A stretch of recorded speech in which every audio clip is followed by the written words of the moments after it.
Dieu est vivant. Dieu est vivant, il est saint. Merci Jésus. Merci pour cette atmosphère, mon Dieu. Merci de glorifier ton nom. Merci de tenir ta promesse. Je suis reconnaissant de toi. Je te donne toute l'âme. Tu es béni. Alléluia. Est-ce que quelqu'un est dans la joie? Quelqu'un est-il prêt de recevoir quelque chose de la part de Dieu? Amen, amen. Je vais essayer de limiter le temps, de me limiter pour ne pas dépasser. Mais ce que je vais vous communiquer de la part de Dieu ce matin, c'est consistant. Il te faut de l'intention. Il te faut le discernement pour retenir ce que Dieu veut déposer en toi ce matin.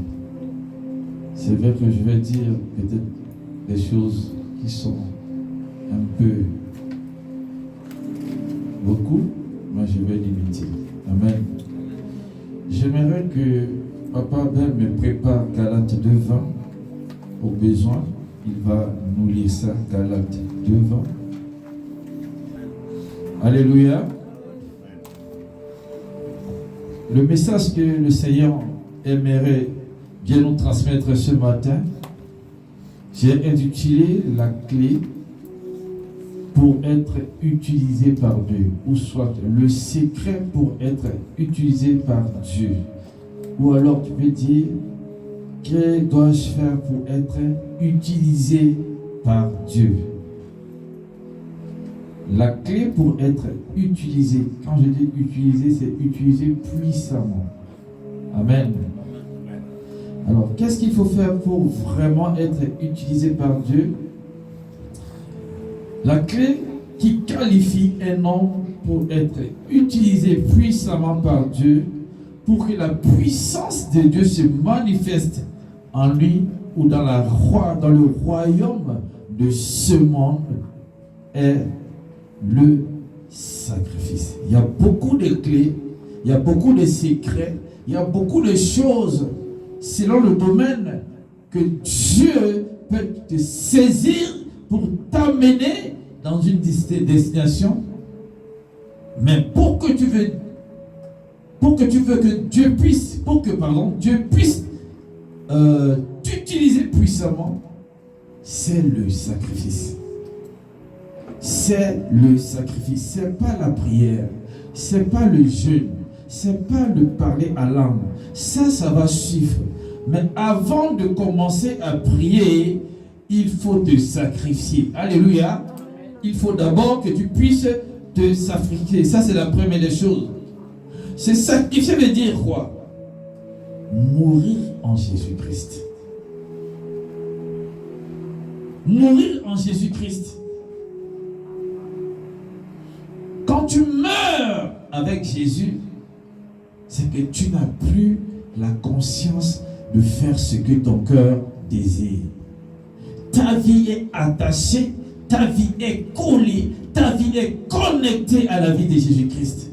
Et pendant que tu meurs avec Jésus, c'est à ce moment que Jésus va se saisir de toi par son esprit et tu fonctionneras pas selon ta pensée, ton désir, mais selon la volonté de Dieu. Alléluia.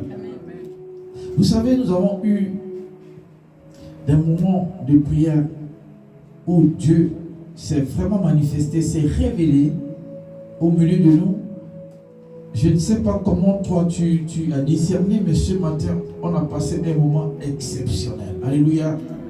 Et pour que Dieu puisse se manifester de cette manière, il faut un prix, il faut un sacrifice, il faut un secret. De se connecter à Jésus, de dire Seigneur, ma vie ne dépend plus de moi, ma vie est cachée en toi. fais de moi ce que tu veux. Et là, Dieu peut te utiliser. Alléluia. Beaucoup des hommes de Dieu, beaucoup des enfants de Dieu, des chrétiens, se basent sur les diplômes pastoraux. Oui, c'est bien pour avoir des connaissances, mais ça ne suffit pas. Si l'Esprit de Dieu ne te saisit pas, si tu n'es pas consacré, si tu ne te sacrifies pas, ce n'est pas ton argent. Ce n'est pas parce que tu t'habilles bien, tu viens tous les dimanches à l'église. Dieu n'a que faire de tes habillements. Dieu n'a que faire de ta manière de penser. Ce n'est pas le diplôme, ce n'est pas ton poste, frère. Quel prix tu as payé? C'est ça le sacrifice.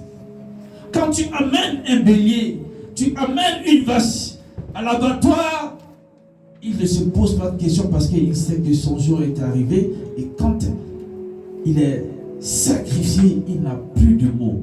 Tu peux faire de lui tout ce que tu veux. Dieu veut que ta vie soit comme ça. Alléluia. Dieu veut que ta vie soit comme ça. Le sacrifice aussi, c'est que tu dois t'abandonner totalement. Abandonne-toi totalement. Je vais te donner un exemple pour que tu puisses comprendre. Prenons le bol de lait le matin. Tu prends un morceau de pain, jette dans ce bol de lait ou jette dans la soupe. Tu vois que ça va rentrer, ça va absorber toute la soupe ou la sauce ou le lait. Et ce pain, morceau de pain n'a plus sa forme. À tel enseigne que même le lait rentre en lui.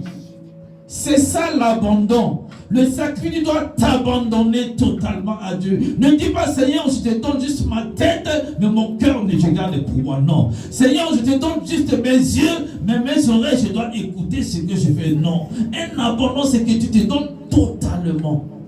Alléluia. Amen. C'est à ce moment que Dieu peut. Tu disais, frère, Papa Abel va nous lire rapidement Galates 2:20. Galates 2:20. Amen. Je lis la parole de Dieu, Galates 2:20. J'ai été crucifié avec Christ. Alléluia. Et si je vis, ce n'est plus moi qui vis, mais c'est Christ qui vit en moi. Alléluia. Si je vis maintenant dans la chair, je vis dans la foi au Fils de Dieu, qui m'a aimé et qui s'est livré lui-même pour moi. Amen. Alléluia. J'ai été crucifié. C'est ça le sacrifice. C'est ce que Dieu te demande ce matin. Parce que quand tu vis, il ne faut pas qu'on sache que c'est toi qui vis. En toi, avant de Dieu, à toi, serviteur, on doit voir la sémence de Christ. Alléluia. Je parlais avec quelqu'un hier soir, on a discuté. Elle m'a parlé du brisement. Et j'étais en train de lui dire, quand le Seigneur est en action, en train de te briser, les gens ne regardent pas. Parfois, les gens voient que tu n'es pas bien, tu es malade, tout ça.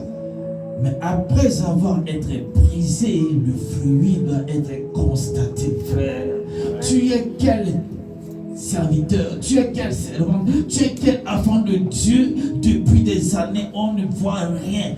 Toi-même, tu sais que ta vie n'est pas sincère. Alors, mets-toi, pose-toi la question, remets-toi en cause. Est-ce que vraiment je suis un enfant de Dieu? C'est ça. Et Jésus-Christ, il n'a pas échappé. Pour qu'il devienne le roi des gloires, pour que tous genou fléchissent devant lui. Il est passé par le sacrifice, il est passé au poteau, il a sacrifié sa vie. C'est à ce moment que Dieu dit, je te donne la victoire. À cause de toi maintenant, le monde peut être sauvé, les péchés peuvent être effacés. Et on t'appelle le Seigneur des Seigneurs. Il n'est pas venu comme ça, Jésus, Dieu, bon Pierre, bonjour, tu manges bien? Ok, bon, je repars au ciel. Non. Il s'est abandonné, on l'a flagellé, il y a un prix, Père. L'abandon, le sacrifice, il y a un prix. C'est pourquoi parfois le pasteur peut te dire, il y a une réunion à 14h. Tu vas dire, non, j'ai un rendez-vous. Frère, laisse le rendez-vous. Alléluia. On a un temps de prière à 20h. Non, je dois travailler. Dieu regarde et il enregistre à quel moment tu vas te sacrifier. L'église l'église, ce n'est pas que le dimanche. Et toi, ton intimité avec Dieu, est-ce que tu as un temps de prière avec le Seigneur? On venait d'entendre que cette semaine, la maman avec sa fille était en jeûne et Dieu a fait. Est-ce que dans une famille, on a une journée consacrée à la prière, un jeûne pour la famille? Nous, on ne fait qu'une prière familiale la nuit. C'est ça le sacrifice. Si nous ne faisons pas ça, comment Dieu peut nous utiliser? Comment notre vie peut être transformée? Comment l'église de Dieu peut grandir? Réunir ici le dimanche, ça ne suffit pas. Réunir ici le dimanche, ça n'impacte pas des âmes, pas des vies, non plus. Mais notre engagement, notre sacrifice à Dieu, c'est à ce moment que Dieu va au travers de notre vie, par sa puissance, puisse toucher beaucoup des yeux, beaucoup de personnes, beaucoup des âmes. Jésus lui-même n'a pas échappé. Tu dois mourir afin que Dieu puisse se glorifier à toi. Dieu ne peut pas se glorifier dans quelque chose qui est vain. Dieu ne peut pas se glorifier dans une chose en qui il n'a pas placé sa confiance. Impossible. Aujourd'hui, si tu veux aller à la banque pour prendre le crédit, les banquiers, ils vont analyser ton compte. S'ils pensent que tu n'es pas qualifié, tu n'auras pas le prêt. Et avec Dieu, c'est pareil. Pendant que tu fais la démonstration devant tout le monde que tu es avant de Dieu, Dieu sourit. Au contraire, c'est Satan qui est dans la joie. Il va dire, j'ai au moins un disciple qui est en train de faire le fanfaron. Amen. Qui fait le simulacre pour distraire. Amen. Amen. Mais bien aimé, nous devons payer le prix. Payer le prix. Le prix de la vie. Le prix pour avoir le trône. C'est la croix. La croix, c'est le sacrifice. Quand Jésus-Christ nous disait, tu dois porter ta croix, c'est pas le mettre la croix sur ton cou ou de balader partout. C'est pas placarder ça dans ton salon. La croix, c'est que tu dois te sacrifier. Même si c'est dur, tu dois te lever. Frère, il y a des moments où tu dors la nuit, tu es fatigué, mais tu as dit à Dieu, à minuit, je devais me réveiller, ou je dois me réveiller pour prier. Tu as programmé ton réveil, minuit sonne. Le Saint-Esprit est disposé. Les anges sont là. Il veut amener ta prière à Dieu. Tu dis, ah, il fait froid. Oh, je suis fatigué. Tu as loupé. Tu as loupé. Tu dois faire violence. Quelle que soit la fatigue, monte dans la présence de Dieu. C'est ça le sacrifice. C'est ça l'abandon, frère. C'est ça le sacrifice. C'est ça l'abandon. Et ces genres de messages, souvent, notre génération ne veut pas écouter. Ce genre de message, nous souvent, c'est Seigneur, bénis-moi. L'Éternel, voici ma famille. Seigneur, j'ai trop de problèmes. Seigneur, j'ai un souci d'argent. Seigneur, mon travail, le salaire ne suffit pas. Alléluia. Amen. Mais Dieu qu'on appelle Jéhovah Jireh, qui pourvoit en tout, il peut intervenir que si toi tu te sacrifies pour son œuvre. Mais c'est un Dieu à qui appartient l'or et l'argent. Aujourd'hui, tu emploies quelqu'un qui travaille pour toi et la personne est fidèle à son service, il est toujours là. Mais en tant que patron, si quelque chose va lui arriver, je pense que tu dois intervenir. À moins que tu es un patron insensé.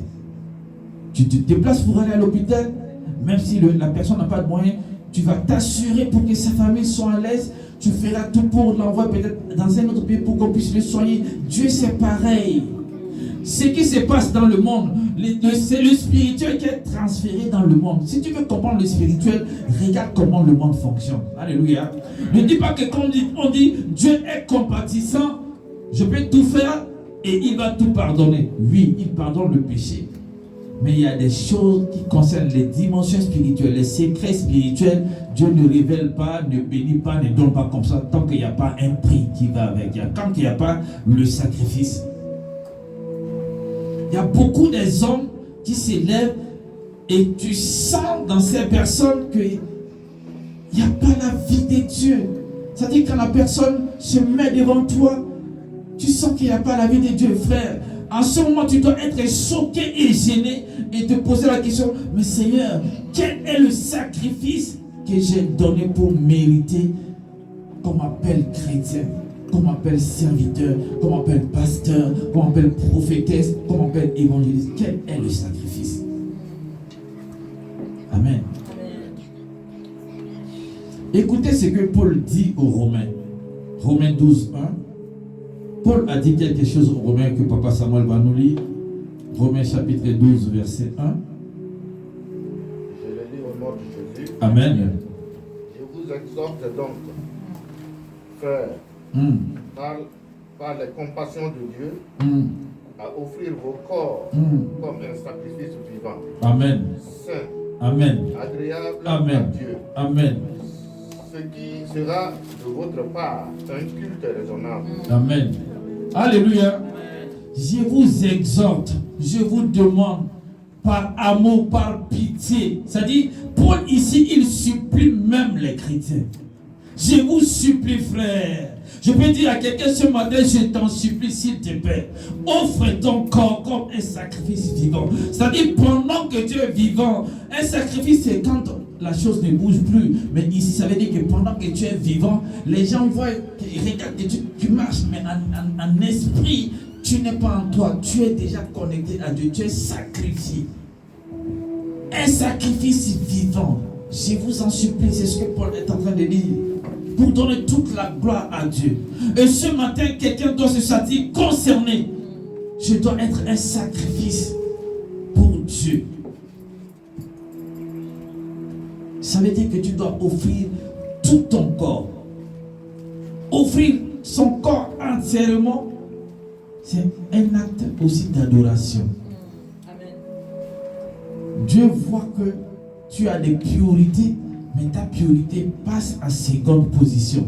C'est un acte d'adoration. Pendant que tu es un homme sacrifié, une femme sacrifiée, rassure-toi que quand tu dis un mot, Dieu veille à ce que cela soit exécuté immédiatement. Dieu va veiller. Quelles que soient les barrières, il va travailler à ce que ce problème soit résolu. Il y a des gens qui ne se sont pas consacrés à Dieu, qui se donnent peut-être à leur travail, qui se donnent à leurs affaires, qui se donnent à leur business. Mais vous voyez, parfois, Dieu ne sécurise pas les revenus. C'est que chaque fois que tu as ton salaire, chaque fois que tu as une rentrée, il y a toujours des problèmes. Il y a toujours des difficultés. Quelqu'un va t'appeler, il y a un souci. Les créanciers vont être derrière ton dos. Il y a un problème de l'enfant à l'école. Ta voiture va déranger. Ta femme va tomber malade. Un frère va t'appeler. Tu ne seras pas en paix. Mais si tu n'as pas la conscience, si tu ne comprends pas, si tu ne peux pas discerner en esprit, tu penses que non, mais les choses ne vont pas. Les choses vont bien. Tu ne marches pas selon la volonté de Dieu. Dieu permet que les teignes puissent percer ton grenier. Amen. Parce que c'est Dieu qui bénit, non? Si Dieu ne nous bénit pas, on va trouver ça où? La bénédiction. Mais si tu te sacrifies, il y a des moments, ici j'avais fait des témoignages où à la fin du mois je n'avais rien sur mon compte. Il me restait peu. Même parfois pour manger, je n'en ai pas. Mais dans le peu là, je dis Seigneur, même si je ne mange pas, même si je n'ai pas le carburant pour aller au travail, je me suis engagé à contribuer pour la salle. Je vais donner. Voici tout ce que j'ai. Seigneur, je te le donne. Prends soin de moi. Je le dis simplement avec foi. Frère, tout le mois je suis béni. Quelqu'un peut m'appeler, ah papa, voici 150 €, voici le code. Je pensais que c'est un message banal qui vient de WhatsApp. Mais c'est une bénédiction. Parce que Dieu veut voir, je vais rendre les choses dures. Le peu que je vais te laisser. Est-ce que tu peux? Je sais que tu as un problème de mal de tête. Mais je prévois ce que vous priez à 15 h. Est-ce que tu peux sous-estimer ton mal de tête? Je sais que tu as un rendez-vous. Mais j'aimerais que tu te joignes à ce groupe pour consacrer et me soumettre le problème de cette église. Parce que l'église n'est pas l'église d'un homme, c'est mon église, afin que je puisse intervenir. Est-ce que tu peux? plusieurs fois, il y a des hommes de Dieu, des serviteurs qui m'ont dit, pasteur, je ne suis pas disposé, je ne serai pas avec vous. Quand je regarde ça, mon cœur saint, je ne serai pas avec vous. Amen. Et tu sais que quand tu as un rendez-vous et que tu abandonnes l'œuvre de Dieu, quand tu vas à ton rendez-vous, tu oublies même que c'est Dieu qui te protège pour que tu vas et tu rentres. Insensé, frère. Alléluia. Amen. Un homme de Dieu sacrifié, il ne regarde pas à son ego. Non, on ne peut pas me faire ça. On ne peut pas me donner des ordres ici. Non, pourquoi tu fais ceci? On ne parle pas comme ça. Dans l'œuvre de Dieu, j'ai toujours supplié mes bien-aimés et je veille sur moi-même pour ne pas manquer de respect à un frère ou une sœur. Ça, vraiment, j'y travaille et je donne à Dieu, je demande à Dieu de m'épargner pour. Je suis un homme, je peux blesser. Mais frère, quand tu sers Dieu et que Dieu passe par son serviteur pour te parler, ne vois pas à ta position, ne vois pas à ta personnalité. Dieu était le Benjamin, mais Dieu l'a établi roi. Amen. Et tout le monde se soumet. On n'a pas besoin de ton âge, de ton diplôme, de ta connaissance. Dieu s'en fout. Alléluia. Amen. C'est pas son problème. Si son cœur choisit quelqu'un, on doit lui obéir à ses soumissions, pas à cause de sa personne, mais à cause de la gloire et le manteau de Dieu qui est sur sa vie. Amen. Donc si tu es serviteur aujourd'hui et que Dieu a mis à cœur de parler à quelqu'un, parler avec décence. Amen. Et mais celui qui est sacrifié maintenant ne doit pas regarder à son ego. Non, hier à l'église, tu as parlé comme ça devant les gens, je n'ai pas apprécié. Peut-être qu'à ce moment-là, Dieu peut dire, ah, parle comme ça. C'est vrai, parfois, ça nous choque. Mais, c'est la parole de Dieu. J'avais dit que j'ai une semaine qui est bénie. Vous savez, cette semaine, quand j'échangeais avec quelqu'un, la personne parlait, et il parlait beaucoup des pasteurs. Et il fait des observations par rapport au comportement des pasteurs. Comment les pasteurs se comportent. Pas des pasteurs qui abandonnent même l'œuvre, c'est seulement leur travail. Alléluia. Amen. Il y a des hommes de Dieu qui abandonnent leur famille, c'est seulement le ministère. Frère, je ne sous-estime pas un enfant qui me dit un mot. Toute personne qui se tient devant moi, qui me parle, je prends avec discernement. Et je savais que dans tout ce que la personne disait, Dieu me parlait aussi. Amen. Je recevais des enseignements. Amen. Ma vie était concernée. Amen. Ma manière de me comporter était concernée. Amen. Ma manière de marcher avec Dieu était touchée. Dieu m'avait interpellé moi aussi. J'ai eu humilité de dire à la personne que oui, je sais que Dieu est en train de me parler aussi. Amen. Tu n'as pas d'ego. Pourquoi tu dis des pasteurs? Puisque j'ai fait ici, ne me manque. Je n'ai pas le droit. Dieu peut utiliser Jacques pour me parler. Dieu peut utiliser Papa Abel. Dieu peut utiliser Samuel. Brice peut m'appeler et dire, ah papa, voici. Mais dans ça, voici là, je l'écoute et je discerne s'il y a la voix de Dieu qui est cachée. Ne regarde pas à ton ego parce que tu es un homme sacrifié. Amen. Dieu te parle à tout moment, par n'importe quel canal. Ce n'est pas seulement par la Bible que Dieu parle. Dieu nous parle par tous les moyens. Alléluia. Amen. Alors donc, aussi longtemps que tu veux pas te sacrifier, tu veux rester vivant, à un moment la chair va prendre le dessus. Maintenant ta chair va te diriger. C'est pourquoi Dieu a compris, Dieu a demandé à ce qu'on puisse être sacrifié. Quand tu es sacrifié, c'est Dieu maintenant qui va te diriger. Ton intelligence n'a plus de sens. Ta sagesse humaine n'a plus de sens. Ta connaissance personnelle n'a plus de sens. Mais c'est l'Esprit de Dieu qui va te diriger. Pourquoi?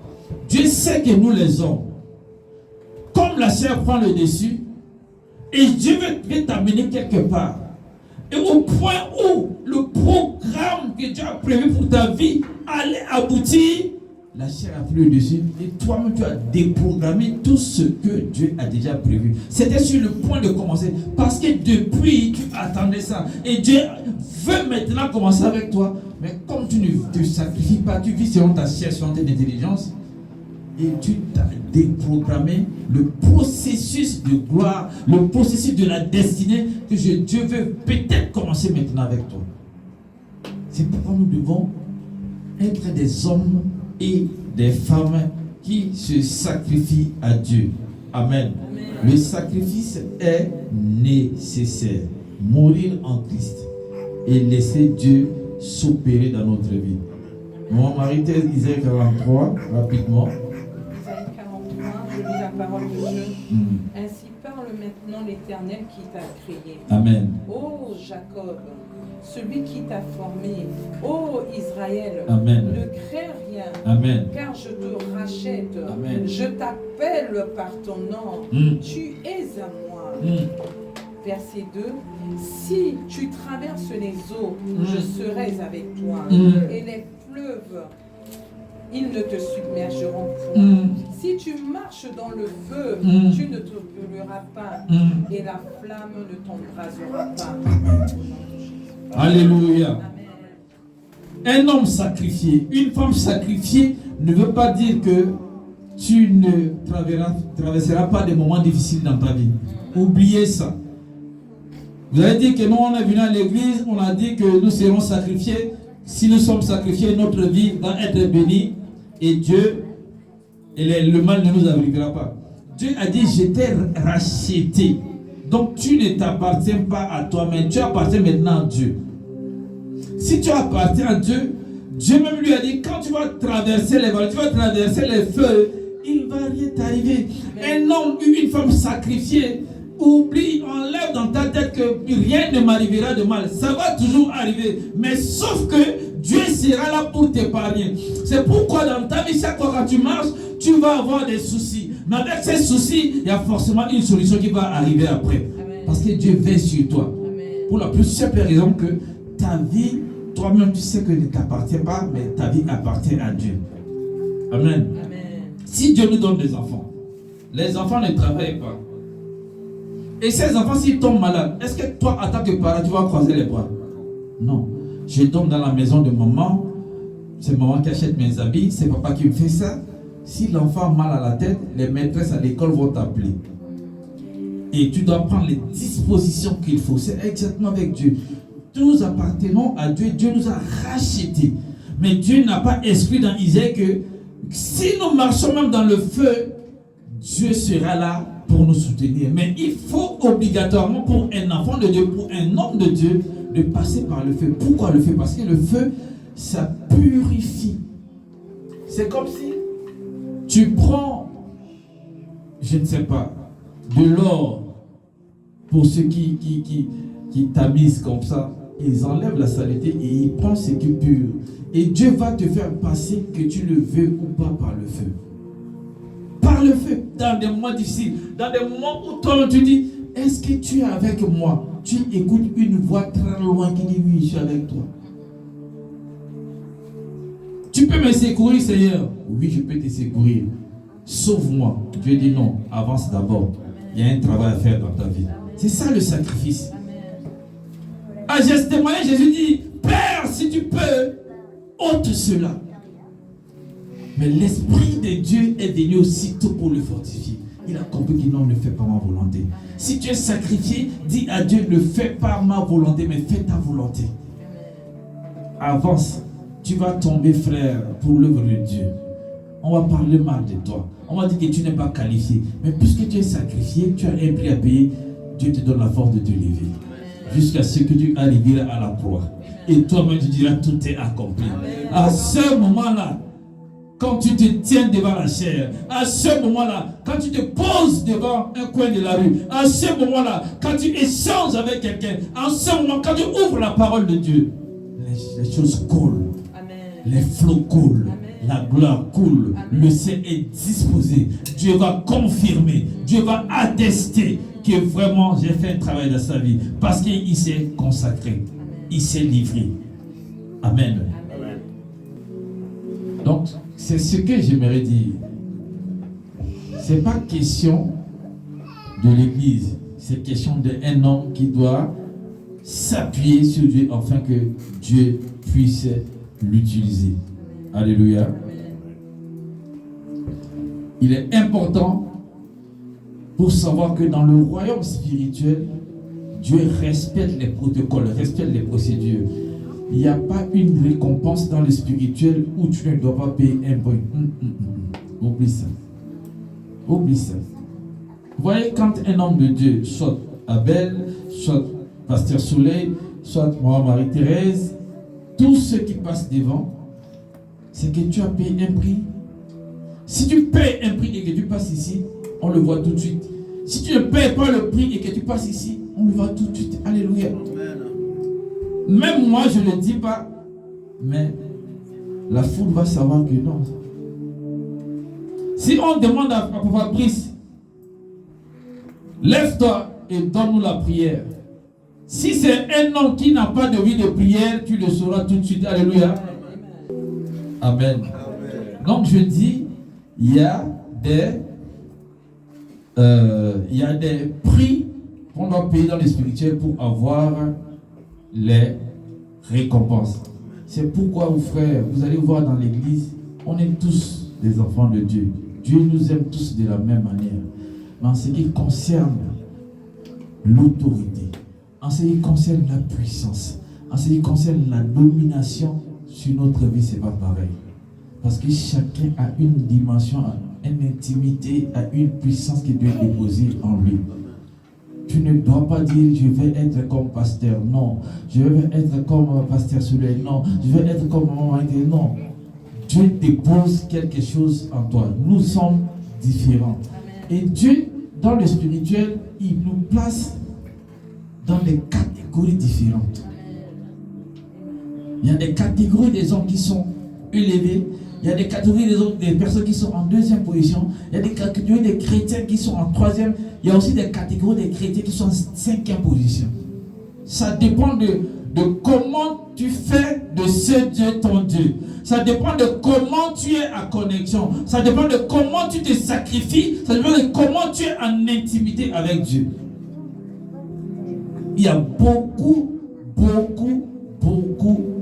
de pasteurs, beaucoup de servants de Dieu. Il y a d'autres personnes qu'on n'entend même pas parler d'elles. Il y a d'autres personnes qui n'impactent même pas. Ils sont classés dans des catégories où ils ne peuvent pas impacter plus selon la puissance qui sont en eux. Il y a des personnes qui sont puissantes mais cachées par Dieu. Et quand ils vont sortir, ne fût-ce qu'une fois, Dieu va se manifester au travers de sa vie. Alléluia. Amen. Pour terminer, je vais prendre l'exemple d'Élie. Élie, il y avait quand même 7000 prophètes qui étaient là, cachés par Dieu. Parce qu'Élie pensait que tous les prophètes ont été tués. Mais Dieu lui a dit non, tu as menti. Il y avait 7000 que j'ai cachés qui n'ont pas fléchi les genoux devant Baal. Et il y avait aussi les prophètes de Baal. Ils pouvaient empêcher Élie de ne pas opérer un miracle. Mais il était dans cette catégorie où Dieu a déposé quelque chose d'exceptionnel en lui. Et Dieu sait que quand il élève la voix, je dois écouter. Amen. C'est comme ça. Et quand il a dit, je veux que le ciel soit fermé à mon nom, Élie, parce qu'il sait le vrai Dieu qu'il sert. Amen. Le ciel a été fermé, frère. Tout le monde a subi. Lui aussi, il a subi. Mais Dieu veut montrer au prophète de Baal et à ce roi qu'il y a un homme que j'ai établi et que je peux écouter. Alléluia. Je prie que tu sois ce matin une femme établie. Amen. Je prie que tu sois ce matin un homme établi. Amen. Je prie que ta vie soit un sacrifice. Amen. Je prie que tu te connectes totalement à Dieu. Comme Paul pouvait dire, je vous en supplie, je vous exhorte, donnez-vous comme un sacrifice vivant. Ne regardons pas à nos problèmes, s'il vous plaît. Ne regardons pas à nos occupations. C'est vrai, nous vivons dans un monde où parfois tu dois être obligé d'aller au rendez-vous. Mes frères, si tu es toujours excusé 1 fois, 2 fois, 3 fois, 5 fois, parce qu'il y a toujours des rendez-vous à un moment, Dieu se pose des questions, tu te moques de qui? Tu dis, Seigneur, je vais parler à 18h. Moi, j'ai un programme où je prie tous les mardis et vendredis. Même si je ne suis pas à la maison, je suis au travail, à l'heure nette, je commence à prier tous les vendredis et mardis. Vendredi, mais mardi, je prie d'abord pour la famille. Je ne vais pas mélanger. Et tous les vendredis, je prie pour l'œuvre. Tous les vendredis. Et je ne rate pas. À moins que je suis dans une situation, une position où je ne peux pas. Non, j'arrête. Mais dans mon cœur, je dis, Seigneur, excuse-moi, tu le sais. Et ça, tu sais. C'est ça le sacrifice. Parfois, on n'a pas besoin de quelqu'un. Viens, on va multiplier les clés pour que beaucoup de personnes, en plus, peuvent avoir l'accès à cette salle. Viens. Chez toi à la maison, les enfants peut-être peuvent déranger le jour où tu es disponible. Viens, enferme-toi ici. Seigneur, me voici. Oublie quand même les amis. Oublie la fatigue. Même tu viens, tu t'assois à terre ou tu t'allonges face contre terre. Parfois tu dis pas un mot. Tu dis, Seigneur, je me livre à toi. Fais ce que tu veux de moi. Papa, me voici. J'ai essayé, je suis fatigué. De Dieu. Amen. Vous me chercherez, vous me trouverez si vous me cherchez de tout votre cœur. Alléluia. C'était la référence de la fin. Tu vas trouver Dieu si tu le cherches de tout ton cœur. Si tu ne le cherches pas de tout ton cœur, tu ne le trouves pas. J'avais donné un enseignement, je crois, il y a 2 semaines, que Satan même lui-même il écoute la prière. Nos prières, Satan écoute ça. Et Satan peut t'apporter une réponse et tu penses que c'est Dieu qui amène la réponse. Alléluia. Est-ce que quelqu'un croit à ce que je dis? Amen. Est-ce que vous pensez que Satan il est sourd? Non. Il n'est pas sourd. Quand Daniel avait prié pour demander à Dieu d'intervenir pour le peuple d'Israël, est-ce que Satan a attendu ou pas? Il a attendu. C'est pourquoi il a dépêché ses agents pour dire que hey, la réponse est en train de venir, bloquez-les pour que ça n'arrive pas. Donc, si nous voulons vraiment que Dieu puisse nous visiter, on doit être un sacrifice comme Maman Jade venait de dire, on doit chercher Dieu de tous nos cœurs. Tous nos cœurs. Ne le cherche pas avec les yeux parce que tu sais que là c'est une église, ma chaise est là. Non, non, de tout ton cœur. C'est-à-dire même quand tu restes comme ça, les yeux fermés, mais dans ton cœur, tu parles à Dieu de tout ton cœur. Dans ton cœur, Dieu est en première position. Dans ton cœur, Dieu vaut que tout. Ton travail, ta femme, tes enfants, ta voiture. Amen. Je me rappelais, Papa Abel avait donné un témoin ici un dimanche, que sa voiture dérangeait et il s'était résolu en lui que même s'il n'a pas de voiture, il ne va pas m'appeler pour me déranger. Je prendrai un tram, je vais venir. Alléluia. C'est ça. Recevez cette parole au nom de Jésus-Christ. Et que Dieu vous bénisse.